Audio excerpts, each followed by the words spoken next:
আজকে আমরা আলোচনা করব অপেক্ষক বা ফাংশন নিয়ে। অপেক্ষক বা ফাংশনের একটা প্রাথমিক ধারণা আমরা ক্লাস 9-এ পেয়ে যাই, যেটাকে বহুপদী সংখ্যামালা বা পলিনোমিয়ালস বলা হয়ে থাকে। সাধারণভাবে কোনো অপেক্ষক বা ফাংশনকে এফএক্স দ্বারা চিহ্নিত করা হয়।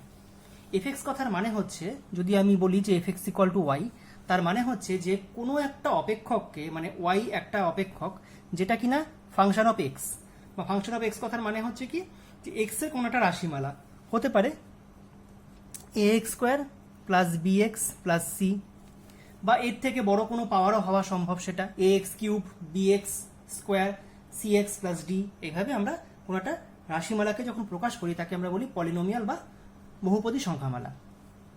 তো আমি যদি এখানে ধরো যেটা দেওয়া রয়েছে, আমি একটা এফএক্স ধরে নিলাম আলাদা করে, FX equal to 7x cube minus 9x square plus 2x plus 3। তো এক্ষেত্রে আমি যদি এফ জিরোর মান বের করি, এফ জিরো করা মানে হচ্ছে কি, এক্স এর জায়গাতে আমি শূন্য বসাবো, তাহলে 7 into zero minus 9 into zero plus 2 into zero plus 3, তার মানে শুধুমাত্র 3 আসছে অ্যান্সার। ঠিক তেমনই আমি যদি ধরো এখানে এফ ওয়ানের মান বের করি, সেটা হবে কত, 7 into 1 minus 9 into 1 plus 2 into 1 plus 3। তার মানে আমরা কি করছি, যতগুলো জায়গাতে এখানে এক্স ছিল সবকটা এক্স এর জায়গাতে আমরা বসাচ্ছি হচ্ছে 1 করে। তাহলে আলটিমেটলি কত রেজাল্ট পাওয়া যাচ্ছে, এতে কি হচ্ছে 7 মাইনাস 9 প্লাস 2 প্লাস 3, তার মানে 2 এর সাথে 9, 9 9 ক্যান্সেল হয়ে গেল, 3 আসলো। তাহলে এইভাবে আমরা অপেক্ষকের মান বের করতে পারি, বিভিন্ন অপেক্ষকের মান এইভাবে বের করা সম্ভব। তো তেমনই একটা অঙ্ক তোমাদেরকে দেখাচ্ছি, একটু অন্য ধরনের অঙ্ক হবে এটা। যেমন ধরো একটা এফ এক্স ইকুয়াল টু দেওয়া রয়েছে যে 3x মাইনাস 9, তাহলে F of x square plus 1 এর মান কত। সুতরাং F of x square plus 1 তার মান কত হবে, 3 into X square plus 1 minus 9। তার মানে আমরা কি করলাম, যেখানটাতে এক্স ছিল সেখানটার পরিবর্তে আমরা বসিয়ে দিয়েছি হচ্ছে এক্স স্কোয়ার এখানটাতে। তাহলে কত আসছে, 3x স্কোয়ার প্লাস 3 মাইনাস 9, তার মানে 3x স্কোয়ার মাইনাস 6। তাহলে এইভাবে আমরা এই মানগুলোকে বের করতে পারি। একটা অন্যরকমের অঙ্ক তোমাদেরকে এখানে দেখাই, সেটা হচ্ছে ধরো এফএক্স দেওয়া রয়েছে, ঠিক এফএক্স নয়, এটা দেওয়া রয়েছে হচ্ছে F x plus 3 equal to হচ্ছে কত, ইকুয়াল টু হচ্ছে মনে করো 2x square minus 3x plus 1। এটা দিয়ে দিয়েছে, তোমার কাছে চাওয়া হয়েছে to find F of x plus 1। তাহলে এফ অফ এক্স প্লাস 3 মান দেওয়া আছে 2x square minus 3x plus 1 to find x plus 1।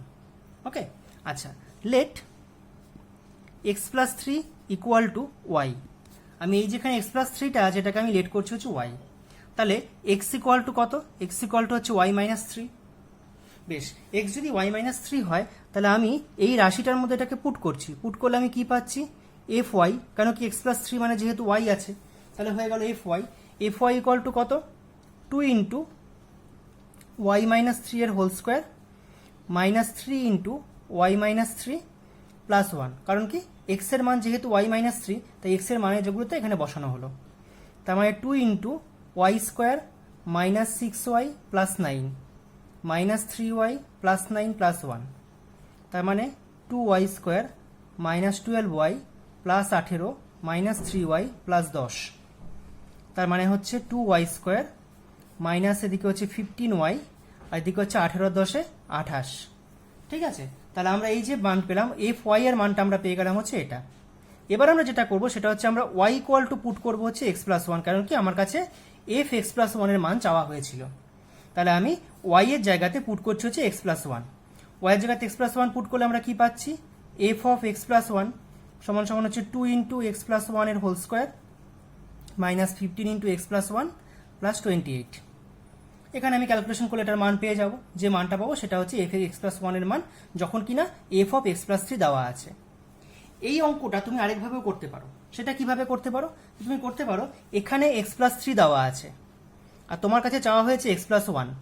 তাহলে আমি যদি এখানে এক্স এর স্থানে আমি যদি এক্স মাইনাস 2 বসাই, আমি এক্স এর স্থানটাকে পরিবর্তন করব। এই যে রাশিমালাটা আমাকে দেওয়া রয়েছে, যে রাশিমালাটা আমি বক্স করছি, এই বক্স করা রাশিমালার মধ্যে প্রত্যেকটা এক্স, এখানে একটা এক্স আছে, এখানে একটা এক্স আছে, এখানে একটা এক্স আছে, প্রত্যেকটা এক্স এর জায়গাতে আমি বসাচ্ছি হচ্ছে x plus 2, sorry x minus 2। যদি বসাই তাহলে কত হচ্ছে, তাহলে আসছে হচ্ছে f of x minus 2 plus 3 সমান সমান 2 into x minus two whole square minus 3 into x minus two plus 1। ঠিক আছে, তাহলে এটা যদি ক্যালকুলেশন করে দেখা যাক তো একই আসে কিনা। এফ অফ এক্স প্লাস 1 সমান সমান এটা কত আসছে, 2x square minus 4 into 8x plus 4 মানে হচ্ছে plus 8 minus 3x plus 6 plus 1, তার মানে হচ্ছে 2x স্কোয়ার মাইনাস 11x, 8 আর 6 14 আর 1 15 প্লাস 15। তাহলে এখানকার অ্যান্সার হলো এইটা। দেখা যাক এটা কি আসে। এটা আসছে 2x স্কোয়ার প্লাস 2 দুগুণে 4x plus 2 minus 15x minus 15 plus 28, তার মানে 2x স্কোয়ার 4x আর মাইনাস 15x মানে হচ্ছে মাইনাস 11x, 28 থেকে 28 আর 2 30, 30 থেকে 15 গেলে প্লাস 15। বাহ, দুটো অ্যান্সার কিন্তু সেম হয়ে গেছে, এটাও যা অ্যান্সার এসেছে এটাও কিন্তু তাই অ্যান্সার এসেছে। তাহলে তুমি শর্টকাট মেথডে এটা করতে পারো, আদারওয়াইজ টোটালটা যদি প্রসেস অনুসারে আসতো তাহলে আমরা এই প্রসেসে এই অঙ্কটাকে করতে পারি। তোমাদের সামনে আরও এক ধরনের অঙ্ক দেখাচ্ছি, সেটা হচ্ছে একটা ইকুয়েশন দেওয়া থাকছে 2f(x) plus 3f of minus x equal to 15 minus 4x হলে দেখাও যে fx equal two 3 plus 4x। তো আমরা যেটা করছি ইকুয়েশনটা একবার লিখে নিলাম, যে ইকুয়েশনটা দেওয়া রয়েছে সেটা ইকুয়েশনটা লিখলাম এবং সেটাকে মার্কিং করলাম ইকুয়েশন নাম্বার 1। আমরা পুট করব x এর জায়গাতে মাইনাস এক্স, তাহলে প্রত্যেকটা x এর জায়গাতে যদি মাইনাস এক্স পুট করি তাহলে এটা হয়ে যাবে 2f of minus x 3f of x 15 plus 4x equation number 2। এবার আমি যেটা করব সেটা হচ্ছে 1 নম্বর ইকুয়েশনকে মাল্টিপ্লাই করছি 2 দিয়ে, 2 নম্বর ইকুয়েশনকে মাল্টিপ্লাই করছি 3 দিয়ে। তাতে কি সুবিধা হবে, সেটা হবে সুবিধা যেটা সেটা হচ্ছে এইটা হয়ে যাবে 6f of minus x, এটাও হয়ে যাবে 6f of minus x, তাহলে আমি এটাকে ক্যান্সেল করতে পারবো। তাহলে সেটা যদি করতে পারি তাহলে আমরা কি করছি, আমরা যেটা করছি সেটা হচ্ছে এটাকে 2 দিয়ে মাল্টিপ্লাই করছি, তাহলে 4fx 6f minus x equal to 30 minus 8x। এদিকে যদি আমি এটাকে 3 দিয়ে মাল্টিপ্লাই করি তাহলে আমি কি পাচ্ছি 6, এদিকে পাচ্ছি 9, আমি 9টা আগে লিখেছি 6টা পরে লিখেছি, 45 প্লাস 12x মাইনাস করলে পরে 6xটা এটা কেটে গেল, দুটো 6f of minus x cancel হয়ে গেল, 4 থেকে 9 মাইনাস করে মাইনাস 5, এদিকে হচ্ছে 30 থেকে মাইনাস 25 করে আমরা এই ইকুয়েশনটা পাচ্ছি। এখানে আমি মাইনাস 5 কমন নিয়েছি, তাহলে হচ্ছে 3 প্লাস 4x, দুপাশ থেকে মাইনাস 5 ক্যান্সেল হয়ে গেল, fx ইকুয়াল টু হচ্ছে 3 প্লাস 4x, যেটা আমাদের প্রুফ চেয়েছিল সেই প্রুফটা এসে গেল। আচ্ছা, তোমাদের সামনে আরও এক রকমের অঙ্ক নিয়ে এলাম, সেটা হচ্ছে যে g theta equal to 1 minus tan theta by 1 plus tan theta হলে g of pi by 4 minus থিটার মান কত হবে। তাহলে g থিটা যদি এটা হয় আমি এই জায়গাটায় বসাচ্ছি, তাহলে সুতরাং আমরা এখান থেকে পাবো g of pi by 4 minus theta মানে হচ্ছে 1 minus tan pi by 4 minus theta divide by 1 plus tan pi by 4 minus theta. বেশ, তাহলে আমরা পাচ্ছি এখান থেকে 1 minus tan pi by 4 minus থিটার ফর্মুলা আমরা জানি, সেটা হচ্ছে কত, tan pi by 4 minus tan theta divide by 1 plus tan pi by 4 tan theta, নিচেও তাই হবে।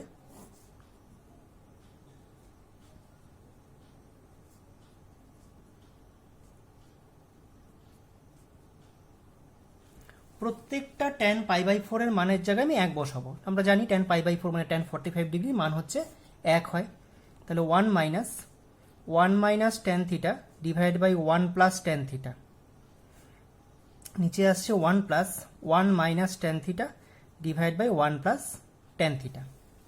এবার যদি আমি লসাগু মানে এলসিএম করি তাহলে আমি কি পাচ্ছি, এলসিএম করলে আমি পাচ্ছি হচ্ছে দু জায়গাতেই এলসিএম আসবে 1 plus tan theta, 1 plus tan theta, এদিকেও তাই 1 প্লাস ট্যান থিটা। কি আসছে 1 plus tan theta minus 1 plus tan theta, এখানে আসছে 1 plus tan theta plus 1 minus tan theta, তাহলে নিচে 1 প্লাস ট্যান থিটা ক্যান্সেল হয়ে গেল, এখানে আমরা পাচ্ছি 2 ট্যান থিটা, নিচে আমরা পাচ্ছি 2, তার মানে 2 ক্যান্সেল হয়ে গেল, শুধুমাত্র ট্যান থিটা এলো, তাহলে জি অফ পাই বাই 4 মাইনাস থিটার মান হচ্ছে কত, ট্যান থিটা। আরেকটা অঙ্ক নিয়ে আসছি, সেটা হচ্ছে fx equal two 10x square minus 13x plus 13 হলে fx ইকুয়াল টু 16 সমীকরণের সমাধান করো। তাহলে fx ইকুয়াল টু 16 মানে হচ্ছে 10x square minus 13x plus 13 equal to 16, কারণ কি fx এর মান তো এটা, বসিয়ে দিলাম। তাহলে আমরা পেলাম হচ্ছে 10x square minus 13x minus 3 equal two 0। তার মানে এটাকে মিডল টার্মে যাচ্ছি, 15 minus 2 into x minus 3 equal two 0। তাহলে 10x square minus 15x plus 2x minus 3 equal two 0। তার মানে হচ্ছে 5 কমন যাচ্ছে, 10 নয়, 5 কমন যাচ্ছে। তাহলে 2x 5x কমন যাচ্ছে, 2x মাইনাস 3 প্লাস 1 কমন যাচ্ছে, 2x minus 3 equal two 0। 2x minus 3 common চলে গেল, 5x প্লাস 1। তাহলে আমরা দুটো বীজ পাচ্ছি, দুটো রুট পাচ্ছি। কি কি? একটা হচ্ছে x ইকুয়াল টু 3/2, একটা হচ্ছে x ইকুয়াল টু মাইনাস 1/5। এই হচ্ছে এই সমীকরণের সমাধান। y ইকুয়াল টু fx হলে মানে fx ইকুয়াল টু হচ্ছে px plus q by rx minus p হলে দেখাও যে x ইকুয়াল টু fy।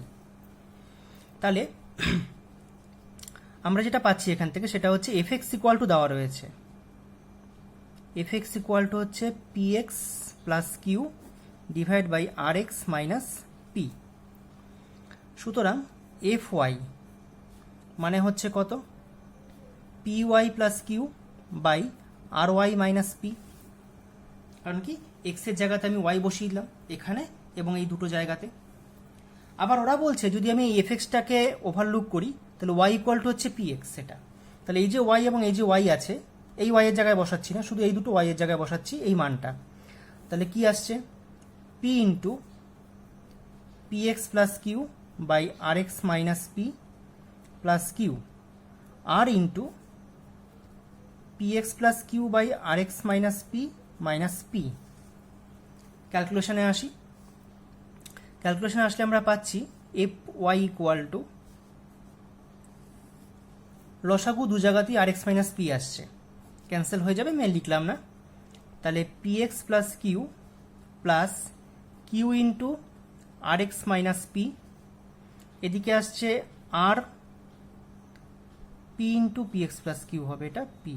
এদিকে আসছে r into px plus Q minus p into rx minus p। তাহলে এখান থেকে আমরা কি ক্যালকুলেশন পাচ্ছি? p square X plus P Q plus R Q X minus P Q. এদিকে আসছে হচ্ছে P R X plus R Q minus P R X plus P square. P R X cancel হলো, এখানে P Q cancel হলো। এখান থেকে common নেওয়া যাচ্ছে এক্স, এক্স কমন গেলে পড়ে থাকছে হচ্ছে পি স্কোয়ার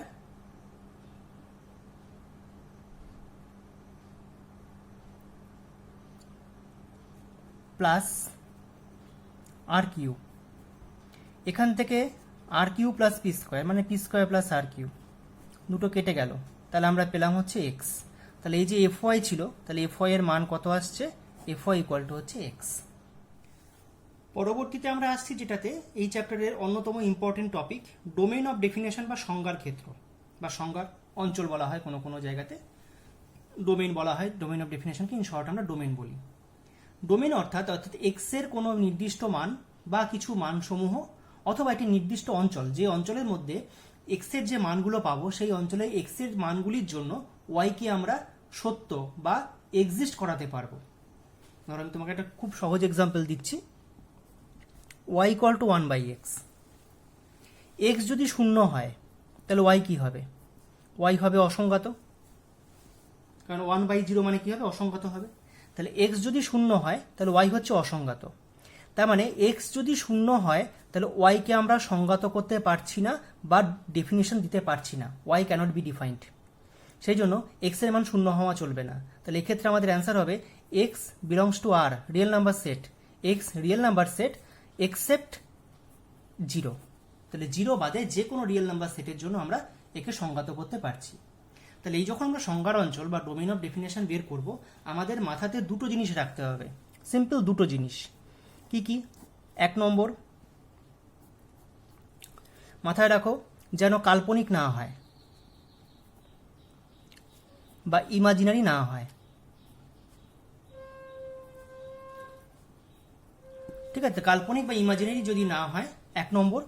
2 নম্বর যেটা বলবো সেটা হচ্ছে যেন অসংগত না হয়, অসংগত অর্থাৎ আনডিফাইন্ড না হয়। এবার দেখো তোমরা খুব ভালো করে জানো কাল্পনিক কোন সময় হয়। কাল্পনিক হয় হচ্ছে যদি রুট ওভারের মধ্যে নেগেটিভ চলে আসে, অর্থাৎ রুট ওভার দেওয়া কোনো অঙ্ক দেখলে আমরা টার্গেট করব যে এক্স এর কোন কোন মানগুলোর জন্য ওই জায়গাটা নেগেটিভ হচ্ছে, সেইগুলোকে বাদ দেব। আদার হ্যান্ড অসংগত বা আনডিফাইন্ড হয় কোন সময়, যখন ওপরে কোনো একটা ফাংশন থাকছে, মনে করো জিএক্স, নিচটা শূন্য হচ্ছে। উপরে কোনো সংখ্যাও থাকতে পারে, জিএক্স জায়গায় কোনো সংখ্যা বা কোনো এক্স এর ফাংশন বা ওয়াই এর ফাংশন, হোয়াট এভার, ঠিক আছে, নিচটা যেন শূন্য না হয়। তাহলে যদি এই জিনিসটা থাকে তাহলে কাল্পনিক হবে, যদি এই জিনিসটা আসে তাহলে পরে অসংগত হবে, অর্থাৎ এক্ষেত্রে হচ্ছে ইমাজিনারি হবে, এক্ষেত্রে আনডিফাইন্ড হবে। আমাকে শুধু খুঁজে বের করতে হবে যে এই দুটো কোন কোন ক্ষেত্রে হচ্ছে না, অথবা উল্টো করে বললে এই দুটো কোন কোন ক্ষেত্রে হচ্ছে সেটুকুনিকে বাদ দিতে হবে।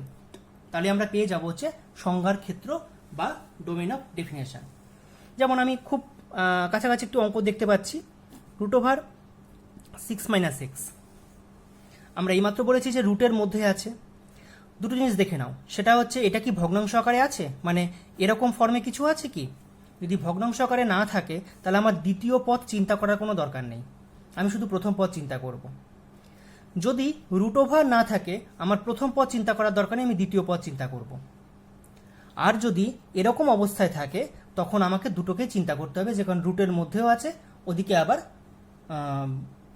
ভগ্নাংশ অবস্থাতে রয়েছে। তাহলে এটা ক্ষেত্রে আমাকে দ্বিতীয় পথ চিন্তা করার কোনো দরকার নেই, আমি শুধু প্রথম পথটাকে নিয়ে কাজ করছি।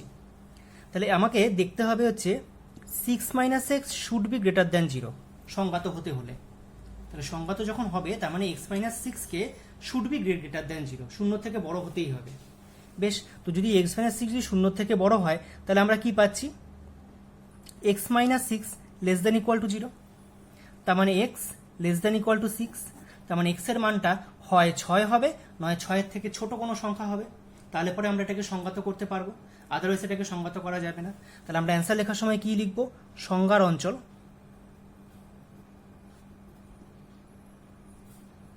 বা ডোমেন অফ ডেফিনেশন যেটা হবে সেটা হচ্ছে কত, x belongs to r, x less than equal two 6। তার মানে হচ্ছে x যেটা নাম্বারটা আমি নেব সেটা রিয়েল নাম্বার সেটের মধ্যে থাকবে, বাস্তব সংখ্যার সেটের মধ্যে থাকবে, এবং x এর মানটা 6 বা তা অপেক্ষা কম হতে হবে। আর একটা অঙ্ক আমি হাতের সামনে দেখতে পাচ্ছি এই মুহূর্তে, সেটা হচ্ছে যে y ইকুয়াল টু দেওয়া আছে 1/sin x - cos x। তাহলে এটা যেহেতু ভগ্নাংশ অবস্থাতে আছে, রুট নেই, তাহলে আমি দ্বিতীয় পথ নিয়ে চিন্তা করছি। তাহলে কি হবে, তার মানে sin x - cos x হতে হবে নট ইকুয়াল টু 0, কারণ sin x - cos x যদি 0 হয়ে যায়, নিচের এই পার্টটা 0 হয়ে গেলে কি হবে, অসংগত হয়ে যাবে। সেই জন্য sin x - cos x হতে হবে নট ইকুয়াল টু 0। তার মানে sin x not equal two cos x, তার মানে tan x not equal to 1, মানে নট ইকুয়াল টু tan π/4, তার মানে x not equal to nπ plus π/4 for n belongs to 0 +-1 +-2 etcetera. ঠিক আছে, এটা হচ্ছে সাধারণ সমাধান। সাধারণ সমাধান আমরা জেনারেল সলিউশন আমাদের ত্রিকোণমিতি চ্যাপ্টারে রয়েছে, তোমরা হয়তো শিখে হচ্ছে সেটা। তাহলে x not equal to nπ plus π/4, এই x এর মানটা শুধুমাত্র এইগুলো হবে না, এগুলো বাদে বাদ বাকিটা সমস্তই হবে। তাহলে আমরা অ্যান্সার কি লিখতে পারি, এখানে সংজ্ঞার অঞ্চল হচ্ছে কি, x belongs to r, x not equal to nπ plus π/4 for all n belongs to real number integer z, all n belongs to z। z হচ্ছে কি, z হচ্ছে set of integers, z equal to set of integers. Integers মানে হচ্ছে পূর্ণ সংখ্যা। এরপরে আসছি পাল্লা বা রেঞ্জ। পাল্লা বা রেঞ্জ কীরকম হয় একটু দেখে নেওয়া যাক। y equal to x square by 1 plus x square, এটার পাল্লা বা রেঞ্জ আমাকে নির্ণয় করতে হবে। উল্টো প্রসেস, আমরা যখন ডোমেন অফ ডেফিনেশন করলাম বা সংজ্ঞার অঞ্চল করলাম, তখন আমরা এক্স এর একটা অঞ্চল বা এক্স এর কিছু মান আমরা খুঁজে বের করেছিলাম, যেগুলোর জন্য ওয়াইকে আমরা সংগত করতে পারি বা ওয়াইকে প্রপারলি ডিফাইন করা যায়। এক্ষেত্রে উল্টোটা, ওয়াই এর কোন মানের জন্য বা ওয়াই এর কোন অঞ্চলের জন্য, ওয়াই এর যে মানগুলো থাকবে সেই কোন অঞ্চলের জন্য এক্স কে প্রপারলি ডিফাইন করা যায়। তাহলে আমরা যেটা করতে পারি সেটা হচ্ছে এখান থেকে আমরা এক্স এর মানটাকে খুঁজে বের করে নিই। Y into one plus x square equal to X square, তার মানে হচ্ছে Y plus Y X square equal to X square. Y equal to হচ্ছে Y minus one minus Y into X square, তার মানে এক্স স্কোয়ার ইকুয়াল টু হচ্ছে Y by one minus Y. তার মানে এখান থেকে আমি যদি এক্সটা বের করি, এক্সটা হচ্ছে গিয়ে root over y by one minus y. Plus minus দেওয়ার এক্ষেত্রে বিশেষ কোনো প্রয়োজন নেই। তাহলে আমরা এখান থেকে কি করলাম, তাহলে আমরা এখান থেকে পুরো অঙ্কটাকে ঘুরিয়ে নিয়ে আমরা যেটা করলাম সেটা হচ্ছে এক্স এর মানটাকে প্রকাশ করলাম ওয়াই দিয়ে। অঙ্কটা দেওয়া আছে কিন্তু ওয়াই এর মানটা এক্স দিয়ে। আমরা কি করলাম, আমরা অঙ্কটাকে পুরো ঘুরিয়ে নিয়ে এক্স এর মানটাকে প্রকাশ করলাম হচ্ছে ওয়াই দিয়ে। বেশ, এবার আমি দেখছি এখানে কি কি করলে পরে এটা এক্স এর মানটাকে ডিফাইন করা যায়, মানে ওয়াই এর যে পার্টটা আমরা পেয়েছি সেই পার্টটা যেন আনডিফাইন্ড না হয়ে যায়। তার মানে root y by root over one minus y, এরকম তো। বেশ, তাহলে যদি রুট ওয়াই থাকে তার মানে ওয়াই এর মান নেগেটিভ হতে পারবে না। ওপরে যেটা আমি দেখতে পাচ্ছি সেখানে আমি দেখতে পাচ্ছি যে ওয়াই কে হতে হবে হচ্ছে greater than equal to zero, আর নিচে হতে হবে ওয়ান মাইনাস ওয়াই কে গ্রেটার দ্যান জিরো। এখানে কিন্তু গ্রেটার দ্যান ইকুয়াল টু লেখা যাবে না, কারণ যেহেতু এটা নিচে বা হরে রয়েছে, মানে ডিনোমিনেটর রয়েছে, ঠিক আছে। কারণ ডিনোমিনেটর জিরো হলে পরে কি হবে, আনডিফাইন্ড হয়ে যাবে। তো যার ফলে আমরা দেখতে পাচ্ছি যে এই কন্ডিশনটা এখানে আসছে আর কি। কন্ডিশনটা যেটা আসছে সেটা হচ্ছে ওয়াই এর মান আইদার জিরো বা তার থেকে বেশি। আর এখানে আমি দেখতে পাচ্ছি যে নিচে যেটা পাচ্ছি সেখানে পাচ্ছি যে ওয়াই এর মানটা হচ্ছে জিরোর থেকে বড় হতে হবে, ঠিক আছে। এদিকে আবার তাহলে যদি এটা হয় তাহলে আমরা পাচ্ছি y minus one less than zero, তার মানে ওয়াই লেস দ্যান ওয়ান, তার মানে ওয়াই জিরোর থেকে বড় বা জিরোকে নেওয়া যেতে পারে, ওদিকে হচ্ছে একের থেকে ছোট। তাহলে আমরা যদি রেঞ্জটা বলি তাহলে কি বলবো, zero less than equal to Y less than one.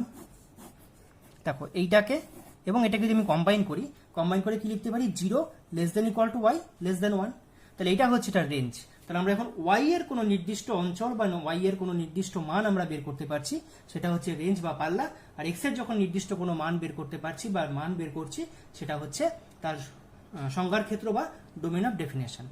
তাহলে আমাদের ক্লাস 11-এ যে ফাংশন বা সেটের ক্ষেত্রে যে ফাংশন আমরা ব্যবহার করি সেই সমস্তগুলো মোটামুটি যা এখানকার যাবতীয় নিয়মকানুন হয় এবং সেই সংক্রান্ত যে অঙ্কগুলো তোমাদেরকে আজকের ক্লাসে কিছুটা বুঝিয়ে দেওয়ার চেষ্টা করলাম। আশা করি তোমরা বুঝতে পেরেছো।